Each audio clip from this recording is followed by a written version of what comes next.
আসসালামু আলাইকুম এভরিওয়ান। আজকে আমি ভাইরাল একটি রেসিপি ট্রাই করেছি বাসায়, সেটা হচ্ছে বাবল টি। শুরুতে আমি কর্নফ্লাওয়ার, কোকো পাউডার এবং সামান্য ক্যারামেল নিয়ে নিয়েছি। এখানে আপনারা ব্রাউন সুগার ব্যবহার করতে পারেন। তারপর ছোট একটি ডো বানিয়ে নিয়েছি। ডোটি থেকে ছোট ছোট বল বানিয়ে নিচ্ছি এবং বলগুলো একটা অপরটার সাথে যেন লেগে না যায়, তাই আমি সামান্য কর্নফ্লাওয়ার ছিটিয়ে দিচ্ছি।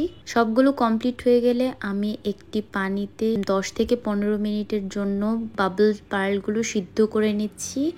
এখানে পার্লগুলো যখন হয়ে আসবে, তখন উপরের দিকে উঠে আসবে, তখন আমরা নামিয়ে নিব।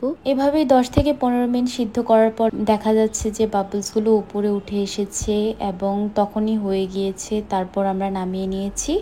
তারপর আমি সেই একই প্যানে সামান্য পানি দিয়েছি এবং অল্প কিছু চিনি দিয়ে সামান্য ক্যারামেল বানিয়ে নিচ্ছি এবং সেখানে আমি বাবল পার্লসগুলো দিয়ে দিয়েছি। ক্যারামেলটুকু ঠিক হয়ে আসলে এবং বাবলস উঠে আসলে আমি সেইটা নামিয়ে নিচ্ছি।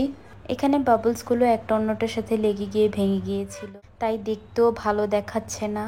অন্যদিকে আমি সামান্য চা বানিয়ে নিয়েছি এবং বাবলসগুলো একটি গ্লাসে নিয়ে নিয়েছি। তারপর আমি সামান্য দুধ দিয়ে দিলাম এবং দুধটুকু আমি ঠান্ডা করে রেখেছিলাম ফ্রিজে এবং সামান্য আইস কিউব দিয়ে, এটা আমি ঠান্ডা সার্ভ করব তাই আইস কিউব দিয়েছি। উপরে চা দিয়ে মিক্স করে নিচ্ছি। এই রেসিপিটাকে বাংলায় বোবা টিও বলে। ড্রিঙ্কসটা খেতে মোটামুটি ভালোই ছিল, কিন্তু আমি যে মিস্টেকটা করেছি আশা করি আপনারা সেম মিস্টেক করবেন না। বাবলসগুলো ভেঙে যাওয়ার জন্য ভিডিও তো সুন্দর আসছে না। এই তো রেডি হয়ে গিয়েছে আমাদের বাবল টি। আশা করি ভিডিওটি আপনাদের কাছে ভালো লাগবে। আল্লাহ হাফেজ এভরিওয়ান।